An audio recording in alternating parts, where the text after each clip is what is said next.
अस्सलाम वालेकुम स्टूडेंट्स, कैसे हैं आप लोग? खैरियत हैं स्टूडेंट्स? ठीक ठाक होंगे, उम्मीद है खैरियत से होंगे। बगैर टाइम जाए कि हम अपने टॉपिक की तरफ आते हैं, जो कि आज है हमारे पास वेपर प्रेशर के मुतालिक। स्टूडेंट्स, नाम से ज़ाहिर है वेपर प्रेशर, अगर आप इसको उल्टा पढ़ लें तो प्रेशर ऑफ द वेपर्स, यानी वेपर्स जो प्रोड्यूस हो रहे हैं गैस की फॉर्म में। जब लिक्विड कन्वर्ट हो रहा था, लिक्विड जब कन्वर्ट हो रहा था गैस की फॉर्म में, तो उसको हम कहते हैं वेपर्स। और जब ये वेपर्स क्या करते हैं, प्रेशर एक्सर्ट करते हैं। प्रेशर गैस के मॉलिक्यूल कैसे एक्सर्ट करते हैं? जब लिक्विड के मॉलिक्यूल जो कि गैस में कन्वर्ट हो चुके हैं, जब वो कोलाइड हो रहे होते हैं किसके साथ? At the surface of walls of container के साथ, तो वो प्रेशर एक्सर्ट कर रहे होते हैं। तो जैसे जैसे अगर आपने एक कंटेनर स्टूडेंट्स ले रखा है, उसके अंदर हमने कोई लिक्विड लिया हुआ है, जब ये लिक्विड्स, आपको पता है लिक्विड्स ऑपरेशन में मैंने बता चुका हूँ डिटेल से कि एट ऑल टेम्परेचर पर लिक्विड्स ऑपरेशन करते हैं। ये लिक्विड्स के जो मॉलिक्यूल्स होते हैं जिनके पास ज़्यादा काइनेटिक एनर्जी होती है, जिनके पास ज़्यादा काइनेटिक एनर्जी होती है, जो कि इंटरमॉलिक्यूलर फोर्सेस को ब्रेक कर सकते हैं, वही मॉलिक्यूल ही इस लिक्विड में से ऑपरेट होके इन्वायरमेंट में वेपराइज यानी वेपर में कन्वर्ट होते जाएंगे। तो कहने का मतलब है कि जिन मॉलिक्यूल्स के पास ज़्यादा काइनेटिक एनर्जी होती है स्टूडेंट्स, वही मॉलिक्यूल ही वेपर में कन्वर्ट हो जाते हैं। अगर आपके पास अभी कंटेनर खुला हुआ है तो सारे के सारे मॉलिक्यूल ऑपरेट होते चले जाएंगे और इन्वायरमेंट में शामिल होते जाएंगे। मैं आपको क्या बताना चाह रहा हूँ, डेफिनेशन बताने से पहले आपको थोड़ा सा कंसेप्ट दे दूँ, फिर उसके हम डेफिनेशन के ऊपर भी आते हैं। तो लिक्विड्स के मॉलिक्यूल ऑपरेट होते चले जाते हैं, वेपर्स में कन्वर्ट होते चले जाते हैं। अगर आपका कंटेनर खुला हुआ है तो ज़ाहिर बात सारे के सारे वेपर इन्वायरमेंट में शामिल होते जाएंगे। लेकिन अगर आपने यहाँ पर स्टूडेंट्स कंटेनर को क्लोज कर दिया है, तो जितने मॉलिक्यूल ऑपरेट हो रहे होते हैं वो यहाँ पर वेपर की हालत में जब ये ऊपर आ जाते हैं लिक्विड के सरफेस के ऊपर, तो ये दोबारा से इन्वायरमेंट में तो जा नहीं सकेगी क्योंकि कंटेनर हमारे पास क्लोज है। तो ये जो मॉलिक्यूल होते हैं जिनके पास ज़्यादा काइनेटिक एनर्जी थी वो वेपराइज में कन्वर्ट हो चुके हैं। अब ये ज़्यादा काइनेटिक एनर्जी वाले मॉलिक्यूल, उनके पास स्पेस के लिए जाने के पास रास्ता नहीं है, तो ये आपस में टकराते रहेंगे, इस कंटेनर के साथ टकराते रहेंगे, जिसकी वजह से इनकी जो काइनेटिक एनर्जी थी वो दोबारा से डिक्रीज़ हो जाएगी। जब इनकी काइनेटिक एनर्जी दोबारा से डिक्रीज़ हो जाएगी तो ये दोबारा से कंडेंस हो के, कंडेंस किसको कहते हैं? जब वेपर दोबारा से लिक्विड में कन्वर्ट हो जाता है, उस प्रोसेस को हम कहते हैं कंडेंसेशन। तो यही वेपर जिनकी काइनेटिक एनर्जी बार बार टकराने की वजह से कम हो गई है, ये दोबारा से कंडेंस होकर इस लिक्विड के अंदर दोबारा से गिरेंगे, इसमें शामिल हो जाएंगे। तो एक ऐसी स्टेज आ जाती है, ये सिलसिला चलता रहता है, यानी ऑपरेशन भी हो रही है और दोबारा से कंडेंसेशन भी हो रही है। एक ऐसी स्टेज आ जाती है जहाँ पर rate of operation and rate of condensation बराबर हो जाता है। यानी जितना लिक्विड एवोपरेट हो रहा है स्टूडेंट्स, जितना लिक्विड एवोपरेट हो रहा होता है उतना ही दोबारा से कंडेंस होके लिक्विड में कन्वर्ट होता है।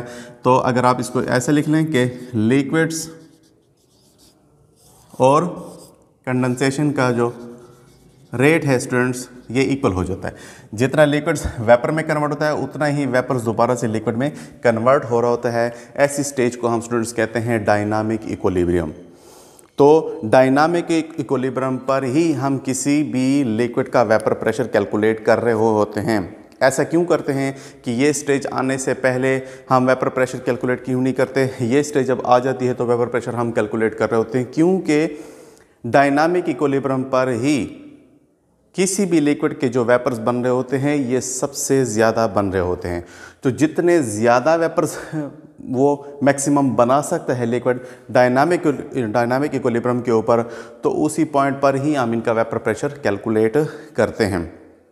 यानी ये मैक्सिमम उसकी स्टेज होती है, जितने भी उसने वेपर बनाने होते हैं लिक्विड ने वो बना चुका होता है और दोबारा से उनका कंडेंसेशन शुरू हो जाता है। तो जितने ज़्यादा वेपर्स उनकी सलाहियत है बनाने की, उस स्टेज पर ही हम उनका वेपर प्रेशर कैलकुलेट कर लेते हैं स्टूडेंट्स। और जब तक ये स्टेज नहीं आती हम लिक्विड का प्रेशर को मेजर नहीं करते, जब तक ये स्टेज आ जाती है, क्योंकि इस स्टेज पर उसके मैक्सिमम वेपर बन रहे होते हैं, तो उस कंडीशन के ऊपर हम ही उसका वेपर प्रेशर कैलकुलेट कर रहे होते हैं। तो यहाँ से आप इसकी डेफिनेशन निकाल सकते हैं स्टूडेंट्स के the pressure exerted, the pressure, अगर आप लिखना चाहें the pressure exerted by the vapours on the surface of the liquid at a particular temperature is called vapour pressure.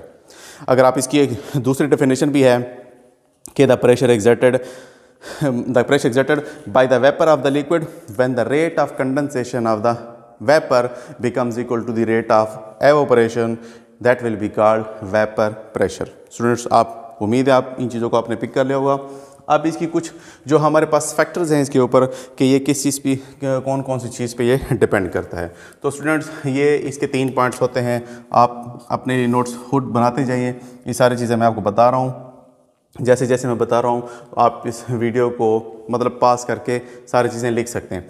तो एक हमारे पास एक होती है नेचर ऑफ लिक्विड, यानी ये वेपर का जो प्रेशर है ये नेचर ऑफ लिक्विड पर डिपेंड करता है. ये साइज ऑफ मॉलिक्यूल पे डिपेंड करता है. 1 बाय 1 मैं आपको भी क्लियर करता चलूँगा. और तीसरा जो है स्टूडेंट्स, ये टेम्परेचर पर भी डिपेंड करता है. बहुत ही काम की इन्फॉर्मेशन है. कॉन्सेप्ट इसलिए ज़रूरी है क्योंकि जितने भी किस्म के कम्पिटिटिव एग्जामिनेशन है, वेदर ये जीट है, ईट है, ईटा है, तमाम किस्म के बोर्ड की एग्जामिनेशन है, अगर आपको कॉन्सेप्ट क्लियर नहीं होगी तो आप किसी भी एमसीक्यूज़ को हल नहीं कर सकते. और मोस्टली तो आजकल जितने भी बड़े एग्जामिनेशन है, चाहे पीएमएस है, सीएसएस है, जितने भी बड़े एग्जामिनेशन होते हैं स्टूडेंट्स, वहाँ पर तो आते ही एमसीक्यूज़ है और एमसीक्यूज़ में मुकम्मल तौर पर कॉन्सेप्ट को टच किया होता है. मोस्टली स्टूडेंट टू के कॉन्सेप्ट को सीखते नहीं हैं, जिसकी वजह से जस्ट वो रट्टे और मेमोराइजेशन कर रहे होते हैं, जिसकी वजह से वो फिर मुश्किल का शिकार हो जाते हैं. यानी बहुत ज़्यादा नंबर लेने के बावजूद भी वो मार्क खा जाते हैं कम्पिटिटिव एग्जामिनेशन के अंदर.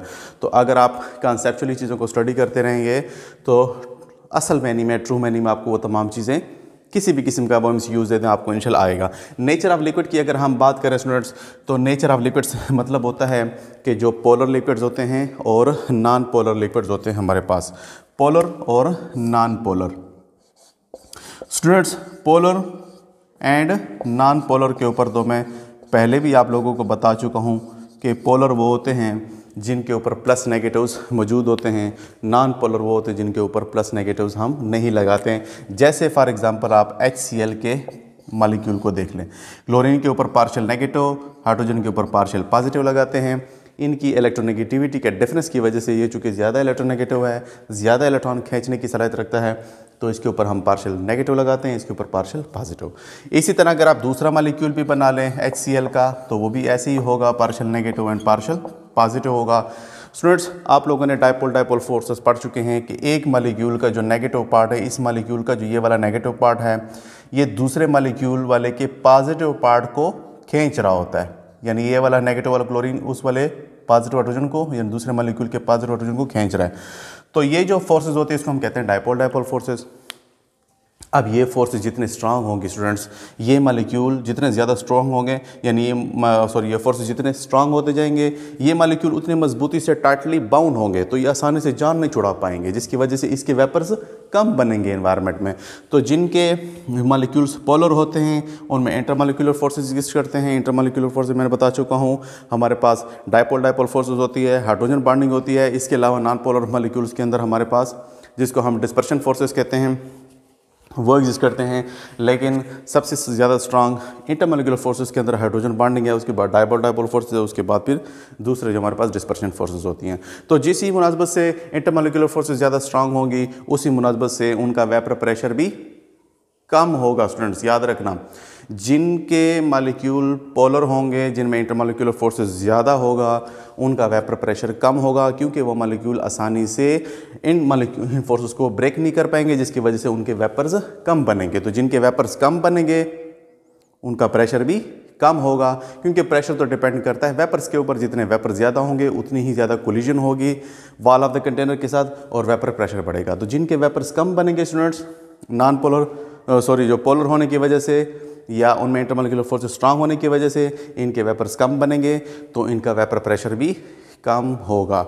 इसके मुकाबले में जिनका वेपर प्रेशर ज़्यादा है तो वो हमारे पास मोस्टली नॉन पोलर मॉलिक्यूल्स होते हैं, क्योंकि इनमें इंटरमॉलिक्यूलर फोर्सेस बहुत ही कमज़ोर होती हैं, जिसकी वजह से वो आसानी से उन फोर्सेस को ब्रेक करके उनके वेपर ज़्यादा बन रहे होते हैं.